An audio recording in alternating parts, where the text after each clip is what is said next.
이제 오늘부터 다시 이 로마서를 살펴보려고 하는데, 이 로마서는 그 본론이 이 하나님의 진노에 관한 말씀으로 시작을 하고 있다. 제가 그런 말씀을 드렸었습니다. 로마서 1장 18절에 보니까 하나님의 진노가 불의로 진리를 막는 사람들의 모든 경건하지 않음과 불의에 대하여 하늘로부터 나타나나니, 여기 보니까 하나님께서 왜 진노하시는지를 두 가지로 설명을 하는데요. 먼저 왜 하나님이 진노하십니까? 모든 경건하지 않음, 다시 말해 이 인간의 불경건 때문에 하나님이 진노하신다.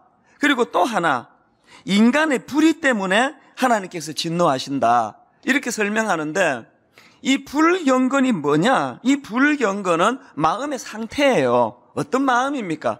그 마음에 하나님을 인정하지 않는 태도, 또 하나님으로부터 독립하여 제 마음대로 살고자 하는 마음의 태도, 이게 불경건이라면, 불의는 뭐냐? 불의는 바로 이런 마음의 태도에서 나오는 악한 행동들, 악한 열매들, 이게 불의라고 말씀을 드렸었습니다. 이렇게 하나님은 하나님을 인정하지 않는 마음의 태도인 불경건과 또 그런 마음의 태도가 낳는 악한 행동인 불의, 이것에 대하여 분노하고 계시는데요. 이제 오늘부터 살펴보려고 하는 것이 뭐냐 하면은, 이렇게 복음을 받기 이전에 우리 상태가 불경건과 불의라는 죄로 말미암아 얼마나 심각한 상태인지, 또 하나님은 그것에 대하여 얼마나 진노하고 계시는지를 이제 좀 살펴보려고 합니다. 그런데 오늘 본문을 가만히 들여다보면은요, 이 하나님의 진노의 양상을 이 세 번에 걸친 내버려 두사, 이것으로 지금 강조하고 있다는 것입니다. 자, 먼저 로마서 1장 24절입니다. 그러므로 하나님께서 그들을 마음의 정욕대로 더러움에 내버려 두사. 여기 나오는 정욕은 원어로 보면 에피튀미아라는 단어인데요. 이 단어는 그 양면적인 의미를 가진 단어입니다. 이 에피튀미아라는 단어가 긍정적으로 쓰여지면 열정, 소원, 이런 뜻이 되고요. 이 단어가 부정적으로 쓰여지면은 성적인 타락 차원에서의 정욕. 이 단어가 좋은 쪽으로 쓰여지면 열정과 에너지로 사용이 되지만, 이게 악하게 쓰여지면, 여러분 그 성충동에 빠져가지고 죄 짓고 하는 사람들을 보면은 그것도 열정이고 그것도 에너지 아닙니까? 이렇게 이 단어가 이런 이중적으로 쓰이는 단어인데요. 오늘 본문에서는 이 에피티미아라는 단어가 이 성적인 정욕뿐만 아니고 이 금지된 것을 탐하는 마음의 태도, 이런 부정적인 뜻으로 지금 쓰이고 있다는 것입니다. 그 다음 두 번째로 나오는 내버려 두사, 이것은 로마서 1장 26절에 나오는데요. 이 때문에 하나님께서 그들을 부끄러운 욕심에 내버려 두셨으니, 여기 나오는 부끄러운 욕심을 영어 NIV 성경으로 찾아보니까 shameful lust 이렇게 되어 있더라고요.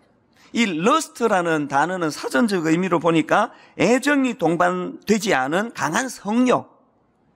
원래 하나님이 주신 이 성이라는 것은 부부간에 사랑과 애정을 동반한 그런 시스템으로 주셨는데, 인간의 타락은 그 사랑과 우정과 애정 이런 건 다 빼버리고 그저 육신적으로 일어나는 이 충동, 이거에 매여 사는 인생으로 변질되더라는 것입니다. 그런가 하면은 세 번째로 내버려 두사라는 표현이 또 한 군데 더 나오는데, 로마서 1장 28절입니다. 또한 그들이 마음에 하나님 두기를 싫어하며 하나님께서 그들을 그 상실한 마음대로 내버려 두사. 자, 여기 나오는 이 상실한 마음대로 내버려 두사를 원문 그대로 직역을 하자면, 이 분별력을 잃게 하셔서 부적절한 일을 하게 하셨습니다. 이렇게 직역할 수 있는데요. 여기 나오는 이 상실한 마음은 이게 뭐냐? 요즘으로 치면 인간성 파괴. 그래서 이 상실한 마음이 뭐냐 하면은, 인간성이 파괴되어서 이 인간이 가지고 있는 희노애락의 감정이 병들어 버린 상태. 그래서 그 생각과 느낌이 정상적이지 않은 상태. 이게 상실한 마음이에요. 제가 참 마음이 아픈 게요, 오늘 우리나라에서 자라는 이 어린아이들, 중고등학생들을 보면은 그 눈빛에서 이 상실한 마음이 느껴져요. 희노애락의 감정이 나타나지를 않습니다. 이렇게 3번에 걸쳐서 내버려 두사, 내버려 두사, 내버려 두사 이렇게 묘사를 하는데요. 그런데 이 1장의 구조가 참 재밌는 게 뭐냐면은 이 1장에서는요 3번에 걸친 내버려 두사가 나오는데 또 다른 3번에 걸쳐 나오는 표현이 있는데 그게 뭐냐? 바꾸었느니라 이 표현이에요. 자 보시겠습니까? 23절입니다. 썩어지지 아니하는 하나님의 영광을 썩어질 사람과 새와 짐승과 기어다니는 동물 모양의 우상으로 바꾸었느니라. 누가 바꾸었습니까? 죄성을 가진 인간이 바꾸어버린 거예요. 그 다음 두 번째로 나오는 25절에서 표현을 보십시오. 이는 그들이 하나님의 진리를 거짓 것으로 바꾸어 피조물을 조물주보다 더 경배하고 섬김이라. 누가 이렇게 바꾸어 버렸습니까? 타락한 인간들이 바꾸었다는 거예요. 또 한 번 더 같은 표현이 나오는데 26절. 이 때문에 하나님께서 그들을 부끄러운 욕심에 내버려 두셨으니 곧 그들의 여자들도 순리대로 쓸 것을 바꾸어 영리로 쓰며. 누가 이렇게 바꾸었습니까? 이 로마서 1장의 구조가 참 흥미로운 게요. 이 3번의 인간의 타락의 양상인 바꾸었느니라, 바꾸었느니라, 바꾸었느니라. 그 다음에 3번의 그 동전의 양면 하나님 측면으로 내버려 두사, 내버려 두사, 내버려 두사. 저는 이 1장에서의 이 교차되는 바꾸었느니라, 내버려 두사 이 표현을 묵상하다가요. 얼핏 마가복음 1장 24절에 나오는 이 마귀의 항변이 생각이 났습니다. 마귀가 주님께 이렇게 항변합니다. 나사렛 예수여, 우리가 당신과 무슨 상관이 있나이까? 여러분 오늘 이 땅에 돌아가는 수많은 일들을 보면은요, 그 마음에 하나님 두기 싫어하는 인간들의 불경건의 출처, 이게 마가복음 1장 24절에 이 마귀로부터 출처가 시작되는 거 아닙니까? 나 상관하지 마시라고, 내버려 두라고, 당신하고 내가 무슨 상관입니까? 저는 주님을 향한 이 마귀의 항변, 우리가 당신과 무슨 상관이 있나이까 이 말씀을 읽는데요, 우리 집에 새 아이가 생각이 났습니다. 여러분은 여러분 집에 사춘기 아이들을 떠올려 보면은 상황을 좀 아실 거예요. 사춘기 아이들을 키워보면은 이 아이들이 부모에게 그 항변하는 가장 중요한 골자가 뭡니까? 내버려 두라는 거 아닙니까? 상관하지 말라는 거 아닙니까? 내 인생은 내 것이니까. 내 인생은 나의 것, 내 인생은 나의 것, 내버려 두라고. 그냥 나에게 맡겨두라고. 나는 모든 것 책임질 수 있어요. 이게 아이들의 노래예요. 여러분 이 아이들이 참 철이 없는 게요, 얘들이 뭘 모릅니까? 만약에 그 부모가요 지들이 요구하는 것처럼 진짜로 내버려 둬버리면요, 그래? 안 되겠다, 내 오늘 이후로 내 다시는 너에게 상관하지 않으마, 넌 네 갈 길로 가라, 다시는 내가 너에게 어떤 상관도 하지 않겠다. 이건요 그 아이가 자기 부모에게 들을 수 있는 가장 저주스러운 말이에요. 이 큰일 날 이야기 아닙니까? 그런데 그 아이들 입장에서 참 다행히 뭐예요?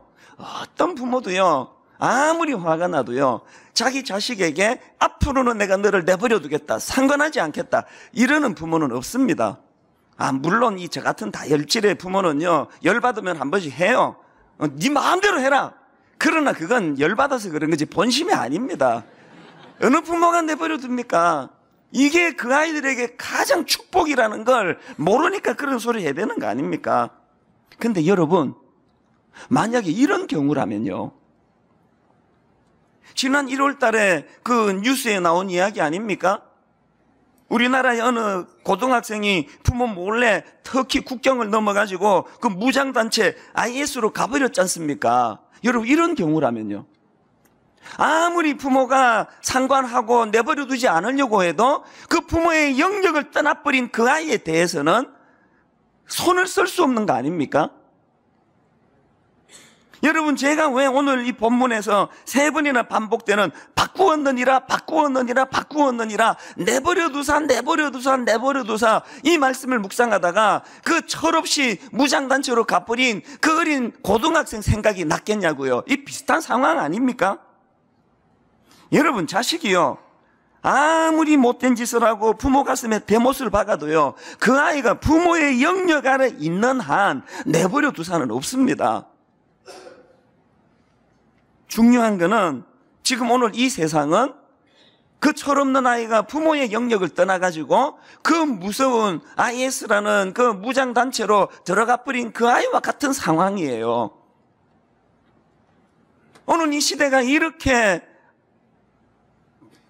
보호자 되시는 하나님의 영역을 벗어나서 그 하나님께 이렇게 항변하는 그 마귀의 메시지요.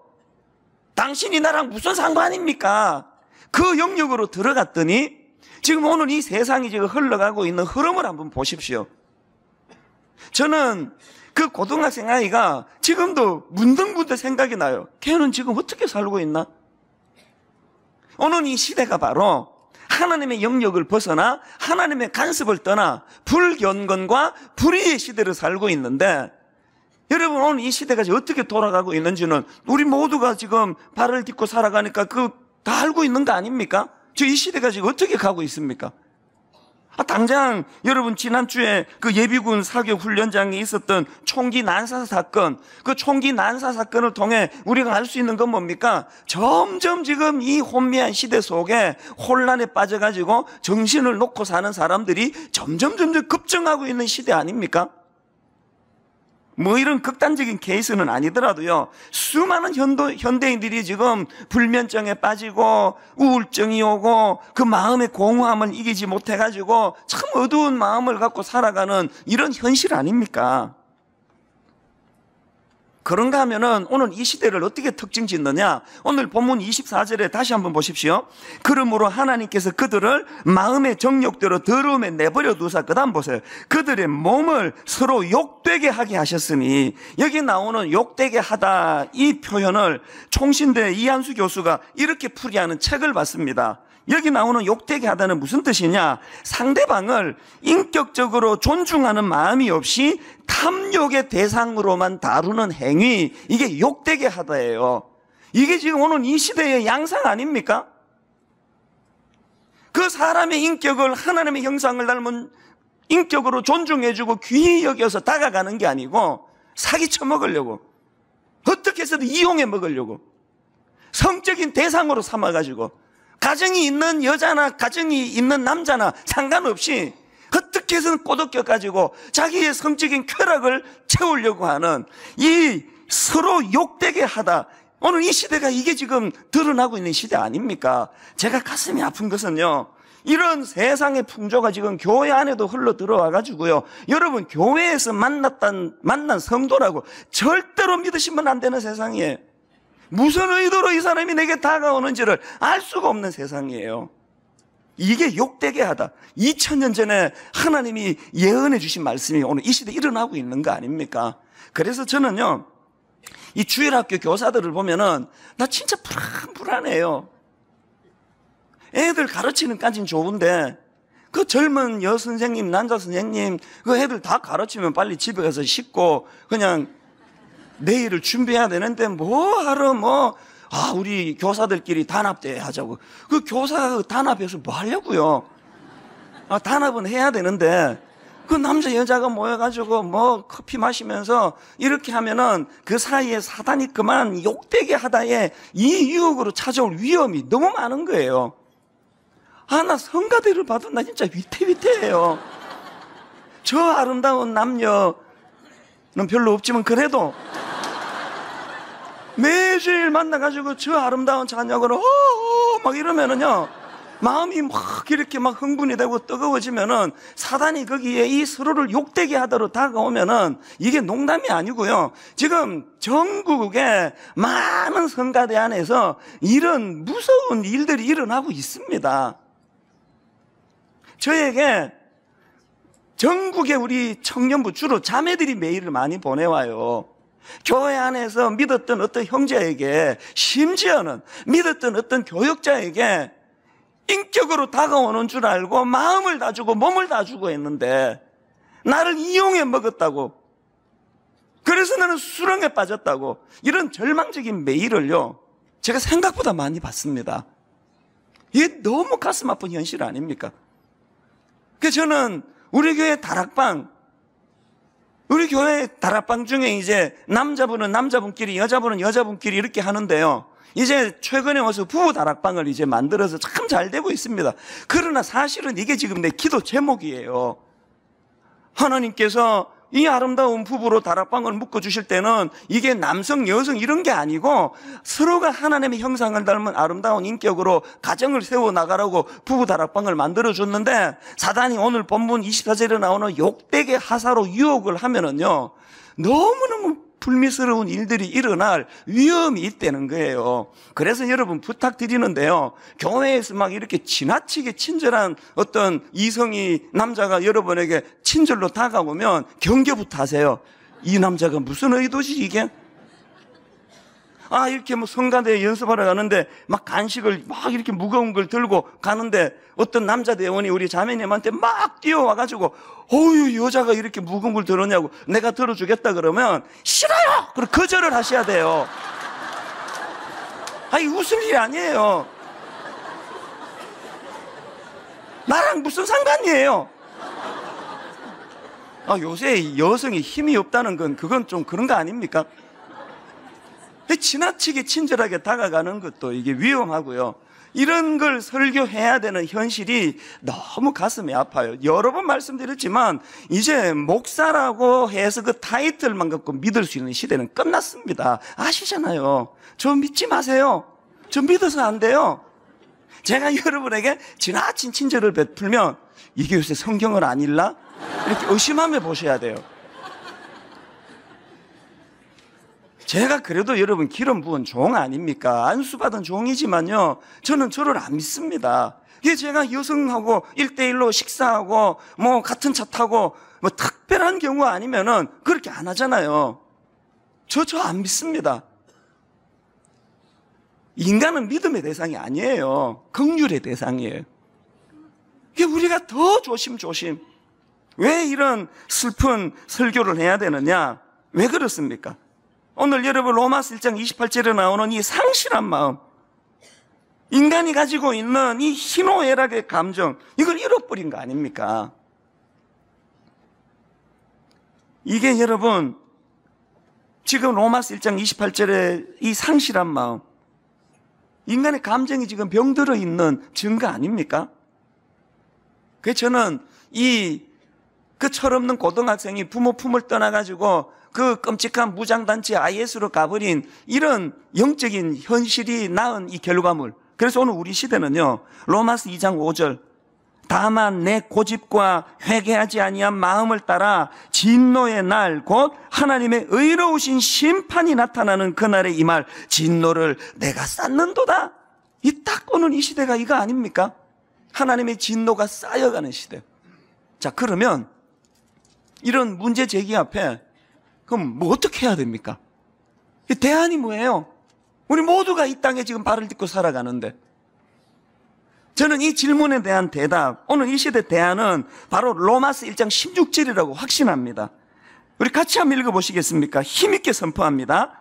내가 복음을 부끄러워하지 아니하노니 이 복음은 모든 믿는 자에게 구원을 주시는 하나님의 능력이 됨이라. 여기 여러분 복음을 부끄러워하지 아니한다는 이 표현은요, 뭘 강조할 때 쓰는 바울의 어법이에요. 강조법이에요. 그러니까 부정의 부정을 통하여 나는 복음을 부끄러워하지 아니한다는 그 말을 통해 나는 복음을 자랑스럽게 여긴다, 이걸 강조하는 표현이에요.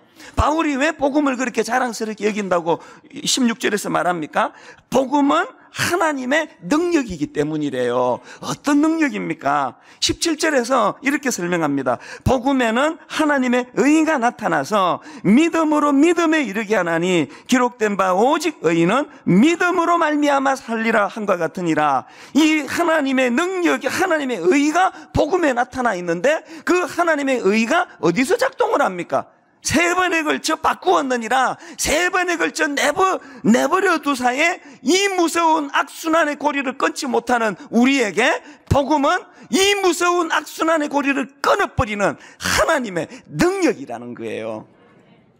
그래서 나는 복음이 자랑스럽다.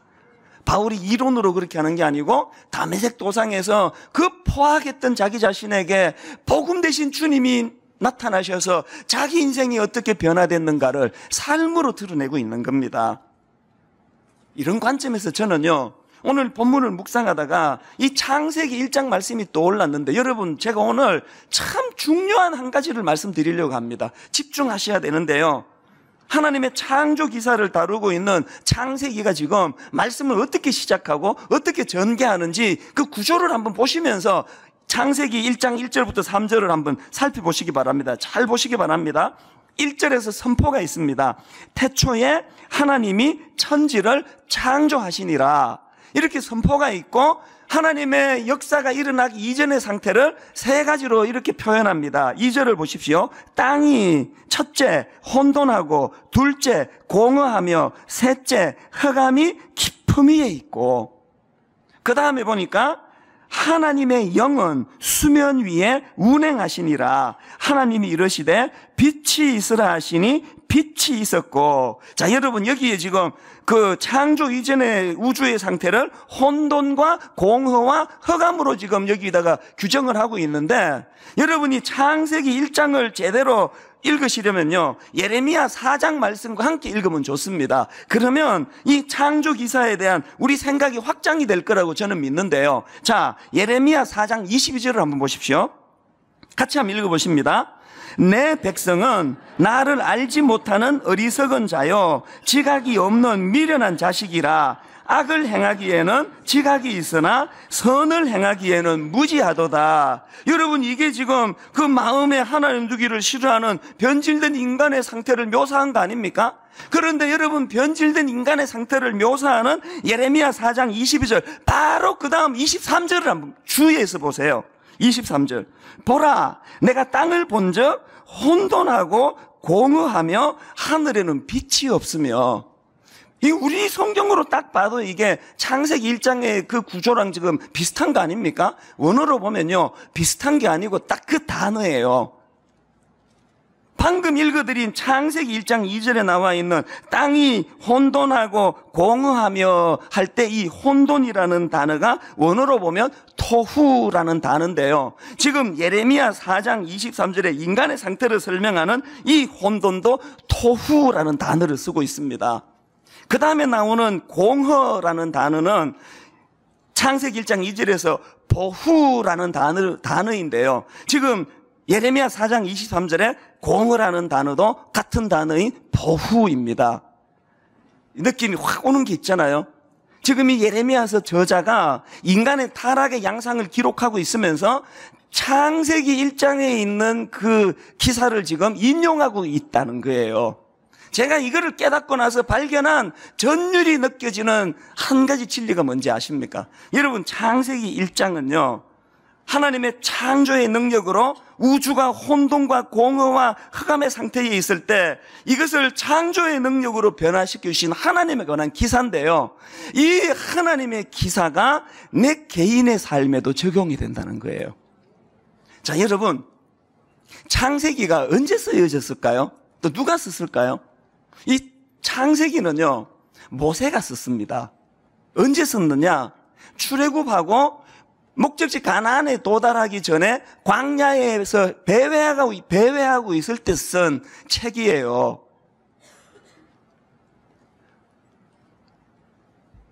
여기 지금 인생의 밤을 지내고 인생의 광야를 지내고 고난 중에 있는 성도님들이 참 많이 계시는데요, 여러분 한번 스스로 생각해 보세요.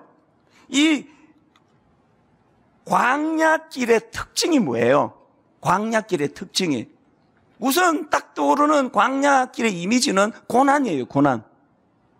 그리고 또 광야길의 또 다른 특징이 뭐냐 하면 미래에 대한 불확실성이에요. 오늘은 이거, 내일은 저거, 내 인생이 어떻게 펼쳐질지, 이 불확실성, 이게 광야예요. 여러분, 이렇게 그 광야길을 걷던 이스라엘 백성들의 상황을 한마디로 설명하라면 혼돈과 공허와 흑암의 여정길 아닙니까? 그런데 하나님께서는 모세를 통하여 창세기를 그들에게 주셨는데 그 혼란에 빠져있던 이스라엘 백성들이 창세기를 읽는데 2절을 한번 보십시오. 땅이 혼돈하고 공허하며 흑암이 깊음 위에 있고 그 다음에 하나님의 영은 수면 위에 운행하시니라. 빛이 있으라 하심에 빛이 있더라. 여러분, 그 혼란한 광야길에 이스라엘 백성들이 이 창세기를 읽으면서 무슨 생각을 가질까요? 오늘 이 나그네 인생 광야길에 혼돈과 공허와 흑암의 상태에 내가 빠져 있다 할지라도 내 인생 속에 하나님의 영이 수면 위에 운행하시는 그 상태, 그 은혜로 내게 다가오신다면 나도 빛이 있는 인생이 될 수 있겠구나. 이게 창세기예요. 저는 오늘 우리 시대를 신광야 시대로 명령하기를 원합니다. 명명하기를 원합니다. 너무나 많은 이 시대 현대인들이 그래도 어떻게 살아보겠다고 하나님 없이 어떻게 바둥바둥 해보겠다가 혼미한 상태에 빠져있는 시대예요. 정말 오늘 우리 시대는 혼돈과 공허와 흑암의 시대예요. 이런 혼란한 시대를 살아가는 우리 삶에 예수 그리스도가 창세기 1장 3절에 나오는 빛으로 오셨다고 성경은 말씀하고 계십니다. 요한복음 1장 9절입니다. 참 빛 곧 세상에 와서 각 사람에게 비추는 빛이 있었나니. 주님 없이 살아가던 내 인생은 분명히 어두움이었는데, 주님 없이 살아가는 내 인생은 분명히 공허였는데, 주님 없이 살아가는 내 인생은 분명히 혼돈이었는데 주님이 빛으로 찾아오신 거예요. 저는 어제 이 말씀을 정리를 하는데 찬양 하나가 참 제 마음을 뜨겁게 했어요. 주님 밝은 빛 되사 어둠 해치니 나의 모든 것 다 변했네. 지금 내가 주 앞에 온전케 됨은 주의 공로를 의지함일세. 나의 모든 것 변하고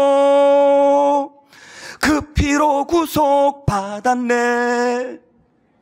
하나님은 나의 구원 되시오니 내게 정죄함 없겠네.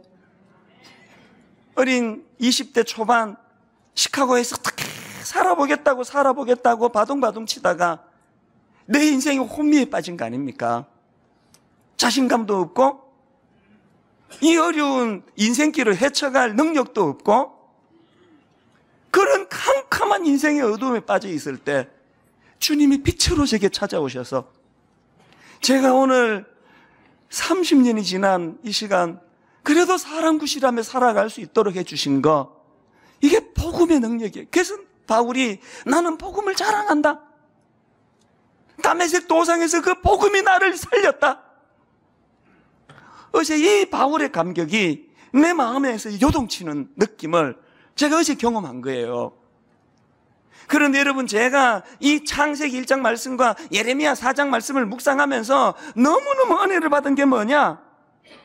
여러분, 우리는요 이 창조 기사에서 뭘 깨달아야 되느냐 하면은요, 어떤 학자들은요 이 천지 창조와 관련해가지고 이 혼돈과 공허가 하나님께서 천지를 창조하실 때 사용하시던 재료였다.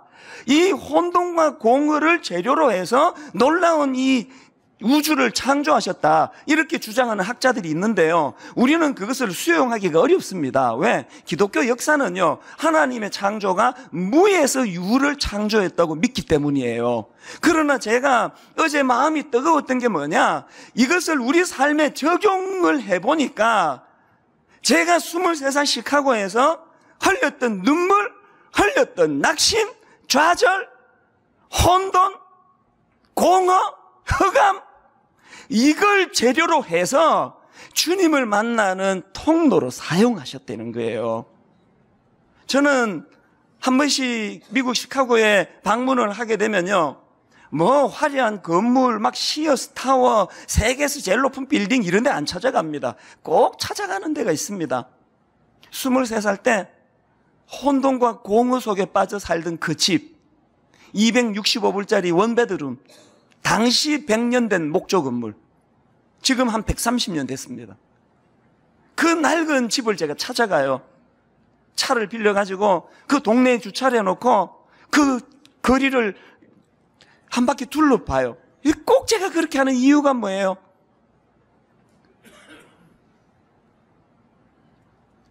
(20대) 초반에 이 집은, 이 거리는 내가 혼돈이었는데, 내 혼란이었는데, 낙심이었는데, 자살 충동이었는데, 하나님은 그 혼돈과 혼란과 흑암을 재료로 사용하셔서 빛 대신 주님을 만나는 도구로서 주셨으니 그것이 저에게 이제 면류관이 된 거예요. 세상 사람들은요, 그 고생하던 거 잊어버리라 그래요. 그 20대 그거 다 잊어버려라. 지금 잘 살고 있잖아. 하나님 믿는 우리는 고생했던 그 시절을 잊을 수가 없습니다. 왜? 그 고난, 고생, 그 재료를 하나님은 빛 대신 주님 만나는 통로로 쓰셨기 때문에 그 어둡고 눈물나고 고난의 그 자리가 저에게는 면류관이 되는 거예요. 사랑하는 여러분, 무슨 일로 이렇게 힘들어 하세요? 여러분 중에 제가 20대 초반에 겪었던 그 말로 다 할 수 없는 혼돈과 혼란과 그 낙심 속에 살아가시는 분이 계시다면 여러분 잊지 마셔요. 오늘의 이 아픔이, 오늘의 이 혼란이 재료가 되어 빛 대신 주님 만나는 도구로 쓰여질 줄로 믿습니다. 바울이 고린도후서 5장 17절에서 그런즉 이제 누구든지 그리스도 안에 있으면 새로운 피조물이라 이전 것은 지나갔으니 보라 새 것이 되었도다. 그가 고린도후서 4장 6절에서 선포하는 걸 들어보십시오. 어두운 데에 빛이 있으라 말씀하셨던 그 하나님께서 예수 그리스도의 얼굴에 있는 하나님의 영광을 아는 빛을 우리 마음에 비추셨도다. 다메섹 도상의 당시 어두움이었던 바울, 포악하고 잔인하고 우울분이 많고 분노가 많고 누구를 향해 죽이고자 하는 이런 저주가 가득했던 그에게 빛 대신 주님이 다메섹 도상에서 만나주셨기 때문에 그 삶이 이렇게 변화가 돼. 내가 복음을 나는 자랑스러워한다. 여러분, 바울이 고린도후서 4장 6절에서 빛 대신 주님을 이렇게 선포하고 그 다음 7절서부터 어떻게 말씀을 이어갑니까? 보십시오. 우리가 이 보배를 질그릇에 가졌으니 이는 심히 큰 능력은 하나님께 있고 우리에게 있지 아니함을 알게 하려 함이라. 우리가 사방으로 우겨쌈을 당하여도 쌓이지 아니하며 답답한 일을 당하여도 낙심하지 아니하며 박해를 받아도 버림받지 아니하며 거꾸로 뜨림을 당하여도 망하지 아니하고. 여러분, 왜 바울은 그 사방으로 우겨쌈을 당하는 그 절망적인 상황에 낙심하지 않습니까? 왜 바울은 그 답답한 일 속에서도 낙심하지 않습니까? 왜 그렇습니까? 바울이 경험한 게 있거든요. 이 사망으로 우겨쌈을 당하는 이 상황이, 이 낙심할 수밖에 없는 이 상황이 재료가 되어 주님 만나는 통로가 될 수 있다는 걸 알기 때문이거든요. 저는 여러분들이 현실의 어려움을 빨리 피해 갈 수 있기를 원합니다. 그러나 여러분 지금 이 터널을 지나고 계시다면 이 어두운 터널이 빛 대신 주님 만나는 재료가 될 수 있다는 사실을 확신하시기를 바랍니다. 그리고 내버려 두사의 상태, 지금 가정을 깨트리고 변질된 자리로 가고 상상하기 어려운 죄된 자리에 가 계시는 분 이 안에 계시다면 빨리 돌아오세요. 빨리 돌아오셔서 내버려 두사.